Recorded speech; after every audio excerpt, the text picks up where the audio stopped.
Eli Wahi contacté par Faye Emes. Bonjour les amis, bienvenue dans cette nouvelle vidéo. Eli Wahi a échangé avec le sélectionneur des éléphants de Côte d'Ivoire. Eli Wahi sera-t-il avec les éléphants au mois de septembre prochain? Cette question a fait l'objet d'un débat sur le plateau de la 3 à l'émission L'heure des tchatcheurs. Les amis, on regarde cette vidéo attentivement jusqu'à la fin, on la partage, on la like et on donne notre point de vue en commentaire.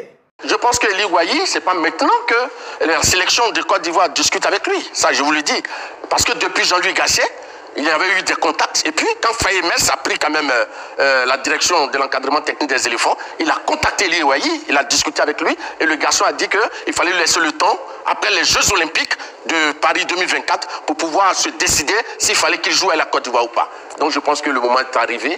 Donc, en tout cas, ce qui nous intéresse pour le moment réellement de cette présence d'Eli Wahi à Abidjan, si cette présence est-elle fortuite ou pas. Pour certains, il est venu tâter le terrain des éléphants de Côte d'Ivoire qui sont en souffrance offensivement ces temps-ci. Vu cette question, vu les problèmes offensifs actuels, Faye doit-il opter pour Eli Wahi? On parle évidemment des éléphants de Côte d'Ivoire, c'est votre sujet du jour.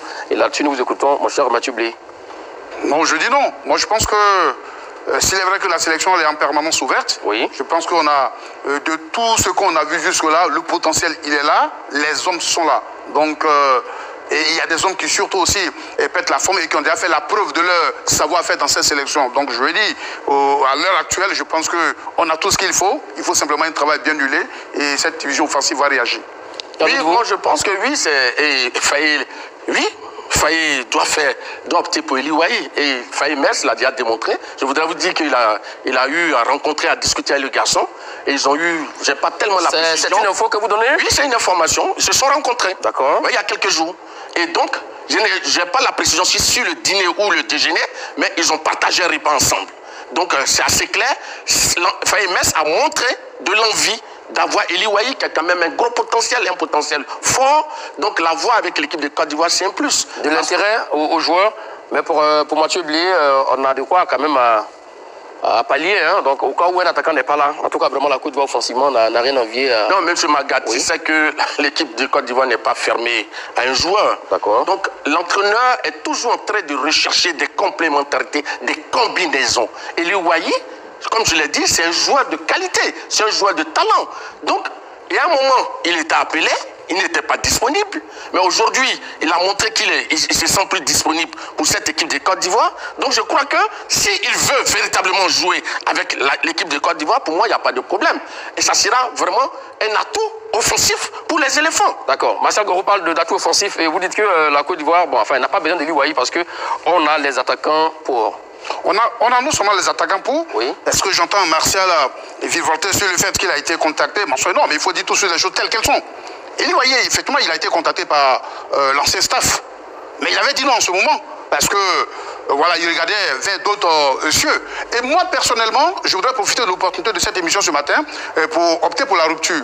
Vous savez... Qu'est-ce que vous appelez opter pour la rupture? C'est ce que je vais expliquer. Expliquez-nous. La sélection est sacrée. Oui. Et donc, quand on est un footballeur et qu'on a été contacté par la sélection du pays dont on a la nationalité, à mon avis, on doit être beaucoup plus clair. Quand on a pris une option, on doit être dans cette option, quel que soit ce qui s'ensuit. Et quand le jeune compatriote était à Montpellier, à Lens, il y a eu des efforts. Et je pense que même il a même été sollicité à la faveur du match amical Côte d'Ivoire-Togo, au temps de Gasset. Mais en ce moment, l'équipe nationale n'était pas sa priorité. En septembre 2022. Voilà, il avait dit non. Et je me rappelle un peu de certains de ses propos qui ont été repris ici par un site togolais dont la fiabilité est estimée à 83%, qui dit ceci. Le refus d'Eli Wahi de jouer pour la Côte d'Ivoire a été une décision mûrement réfléchie, guidée par son ambition de faire une marque durable dans le monde du football international.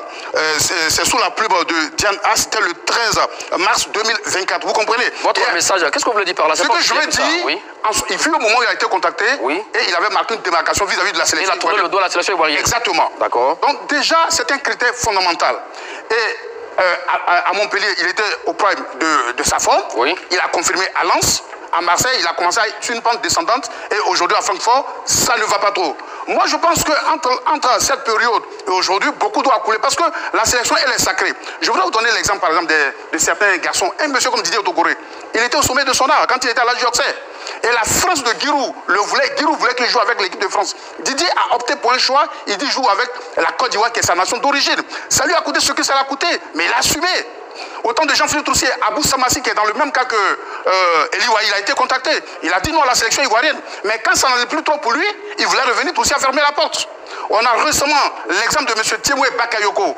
Moi je pense que Eli Wahi sportivement, il a les qualités. Mais je veux dire, quand on est ce que... Et puis c'est une opportunité pour interpeller les teams des différents joueurs. Quand le garçon arrive en professionnel, il faut que sa team, il faut que tout son entourage, ses parents, et lui réfléchissent pour prendre une option. Parce que c'est pas quand on est dans une période délicate de sa carrière qu'on va chercher à s'appuyer sur la sélection comme une zone de relance. Il faut dire non. La sélection, elle est sacrée. Et c'est de ce point de vue que moi, je pense que Eli a fait un mauvais démarrage. Sinon, personne ne met en cause ses qualités. Monsieur Magat. Pour lui, la sélection est sacrée. On ne vient pas pour se relancer en sélection de Côte d'Ivoire. On peut se relancer en sélection. Ça, on peut se relancer en sélection. C'est déjà arrivé. Maintenant, ce que je voulais dire, monsieur Magat, oui. Il a parlé de monsieur Didier Drogba. Je n'ai jamais parlé de Didier Tokouré. Oui. Mais les autres dont il parle, oui. Ils n'ont pas le même parcours que Eli Wahi. Didier Tokouré a joué en Côte d'Ivoire avant d'aller en Europe. Exactement. Eli Wahi est né en Europe. Didier Tokouré, il a été formé en Europe. Il a évolué dans les équipes de jeunes, dans les classes de l'équipe de France. D'accord. Et il a un lien affectif avec son pays où il est né. Donc ça fait deux choses différentes. Et quand tu regardes l'évolution du football dans ces pays-là, ça permet aux joueurs d'évoluer, d'avoir une carrière plus réussie. Tu comprends? Une carrière internationale. Voilà, plus réussie. D'accord. Donc, c'est deux choses différentes. Et ici, M. Wilfried Zaha, qui, quand les responsables, je fais parler Zaha, quand les responsables de la Fédération ivoirienne sont venus me voir, j'ai refusé la première fois parce que je voulais jouer pour l'Angleterre à l'époque. Vous comprenez? Ça veut dire quoi? Ça veut dire que quand on est binational, à un moment, on peut pouvoir... Vous le dites quoi? Il y a eu un cas qui a existé, un cas d'école? Oui, mais bien sûr. Le cas de Zaha. Eli Wahi n'est pas le premier à hésiter avant de venir en équipe de Côte d'Ivoire. C'est le cas. Maintenant, prenons le cas de Sébastien Haller. La suite logique était d'aller avec la France parce que j'avais connu les catégories de jeunes et que j'avais grandi en France. Et il était attaché au maillot bleu. Il a compris qu'il y avait une forte concurrence chez les Bleus, notamment en présence de Giroud. Ça, c'est l'entraîneur de l'ancien Sébastien, pardon, celui qui a... Jean-Louis Gasset? Non, celui qui est venu avant Jean-Louis Gasset. Patrice Baumel. Patrice Baumel. Oui. C'est lui qui parle maintenant. Donc, à un moment, à l'heure aussi, pensait jouer avec les Bleus. Parce qu'il a fait toutes les classes avec les Bleus.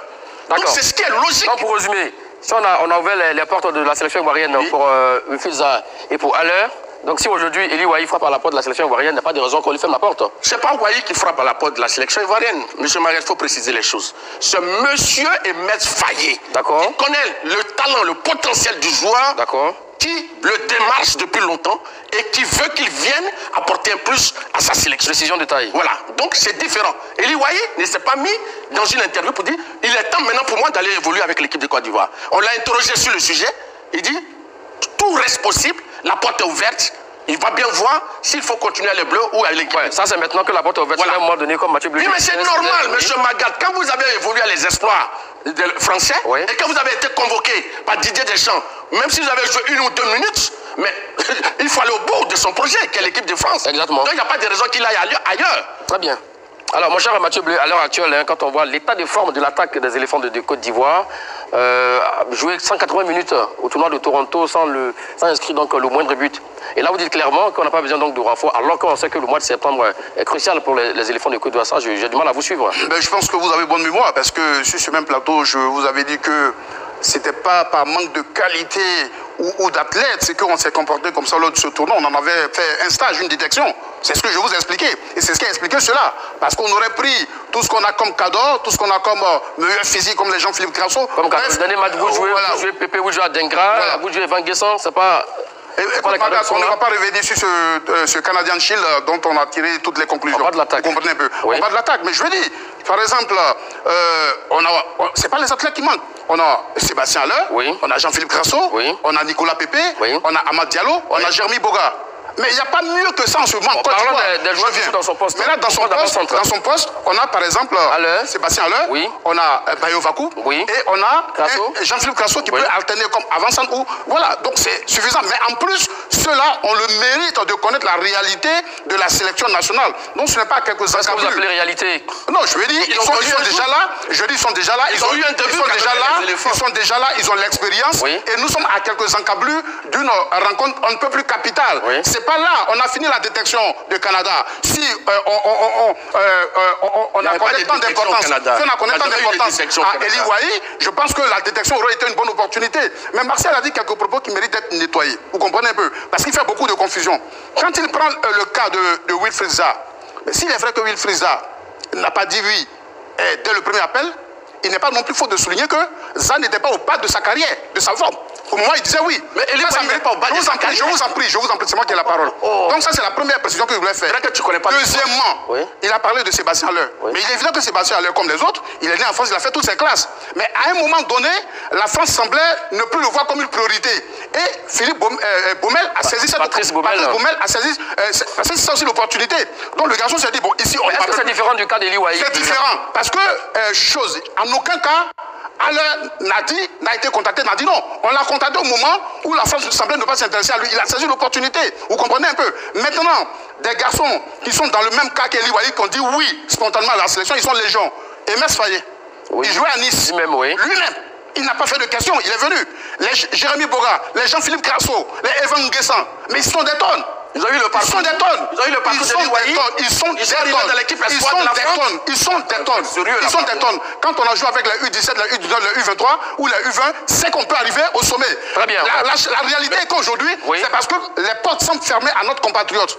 C'est pourquoi aujourd'hui, il est en train de dire que la porte n'est pas fermée. Oui. Je suis là, on verra. Mais c'est pas le même propos qui la parole. Ce que je voulais dire, il a cité un ensemble de joueurs qui sont bel et bien présents. Mais malgré cela, l'entraîneur Faye Mess discute à Eli Wahi pour pouvoir le convoquer. Donc ça veut dire qu'il est intéressé par le profil du joueur qui peut apporter un plus. Voilà comment il faut faire les analyses. Maintenant, ce que je vais dire, je prends M. Roger. Roger Boli. Oui, qui a été joueur au RC Lens où Eli Wahi est passé. Il dit Eli Wahi a le profil de l'attaquant que la Côte d'Ivoire espérait. C'est un superbe joueur, il a énormément de qualité, il est capable de prendre la profondeur parce qu'il va très vite et en 1 contre 1, il élimine ses vis-à-vis, il est un buteur, c'est un top joueur, il est capable de faire tellement de choses. Donc nous avons discuté, je lui ai posé la question de savoir qu'est-ce qu'il pense du joueur Eli Wahi. Il dit c'est une bonne pioche pour la Côte d'Ivoire parce que ce joueur est un profil intéressant, un profil de qualité.